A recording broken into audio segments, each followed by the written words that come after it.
So, Senator Marcos, you may proceed, ma'am, when you're ready. Thank you very much, Presiding Officer.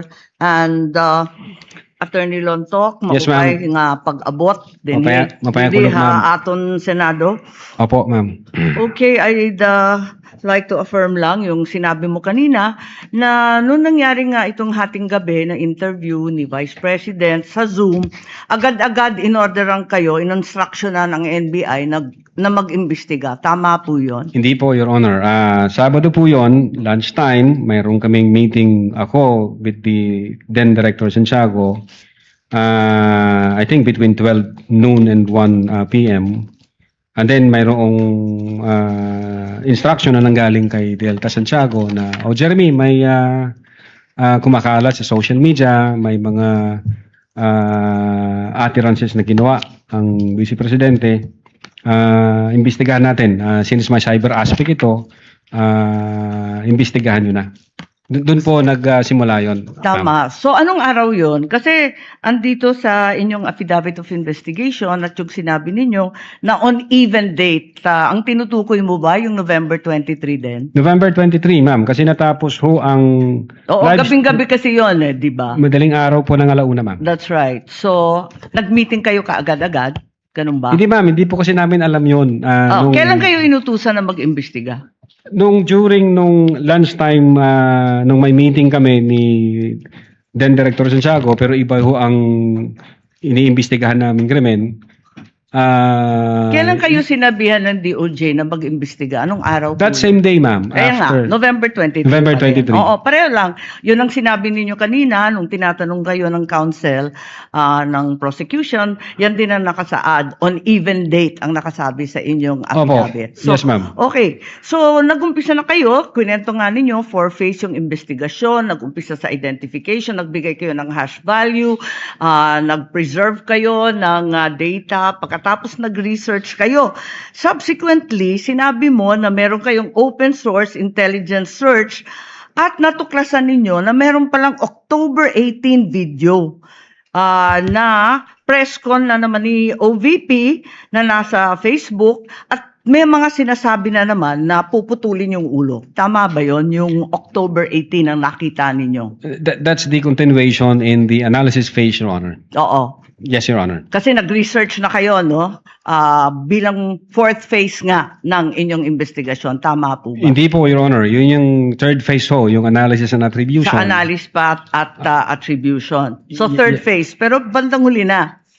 Ang pinagtatakahan ko, kung inutusan kayo ng November 23 na magkaroon ng investigasyon, bakit napakaaga? November 6, 2024, a subpoena was issued to ABS-CBN requiring them to submit an authenticated copy of the video pertaining to the 18 October press con.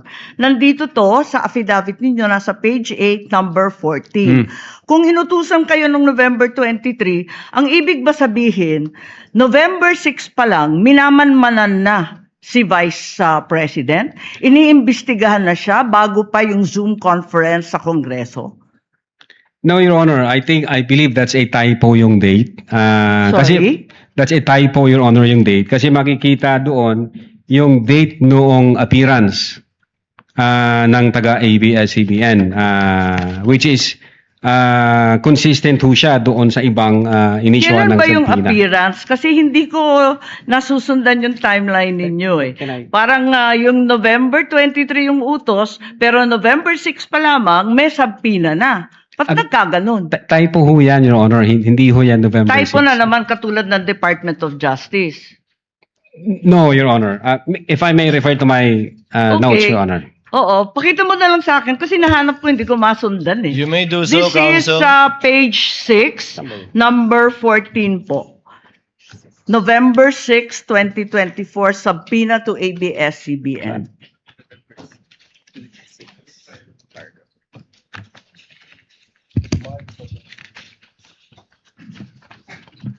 Yung subpoena mismo. The subpoena itself. The subpoena itself. Wala naman yatang date na binibigay tungkol sa appearance ni Patria Morales at yung iba pang Meron po, taga-ABS. Your Honor, if I Pakituro lang have kasi the, hinahanap record po of the namin. Subpoena. Yung subpoena mismo.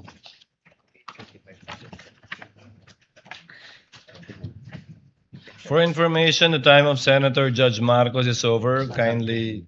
Yes, but he's still responding Of course, to the we same will wait for question the if you will response, allow. please. Siya po yung matagal, hindi tayo. We're only counting your the questions that you asked, not the answer. Neither are we counting the waiting time for the witness to answer. I-check ko lang po, Your Honor, para Kasi yung mga sumunod na meeting, doon sa page 13, sa number 30, at sa mga sumunod, yung mga tinutukoy doon, yung mga media na nandun sa Zoom conference. Hindi naman siya yung ABS na humawak ng camera noong October 18. Iba naman yung mga tinutukoy doon eh. Attorney Lutok, Opo. the question of the Honorable Marcos is on page 6, paragraph 14. You said you sent a subpoena on November 6, 2024.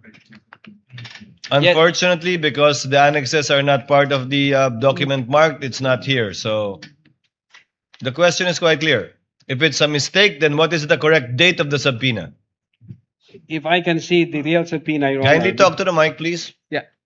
If I can see the real subpoena, Your Honor, because the subpoena was signed by our Assistant Director for Investigation Service. As I said, unfortunately, it was not attached to your affidavit, and I doubt if it's one of those marked or pre-marked Wala.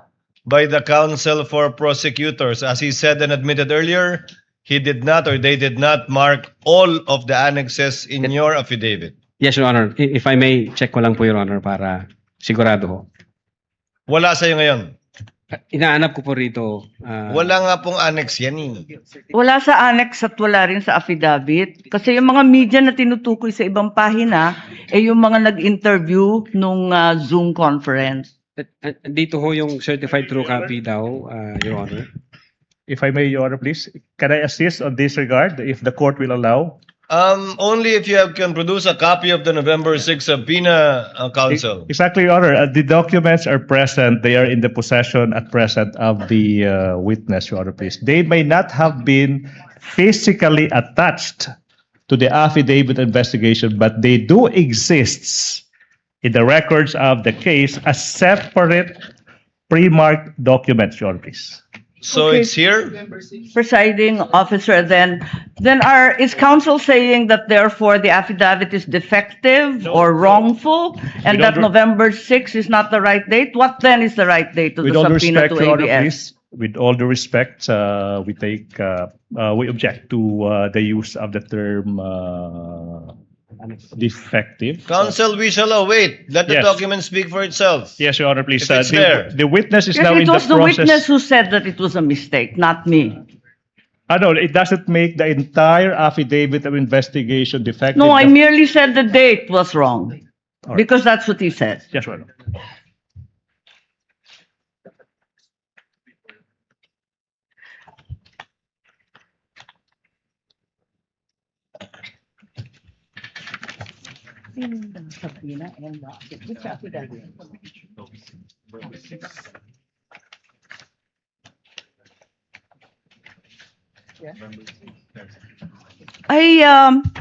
It's just been brought to my attention that in fact, presiding officer, two documents were issued on November 6. Not only the subpoena to ABS-CBN, but further the affidavit of investigation regarding the October 18 press con.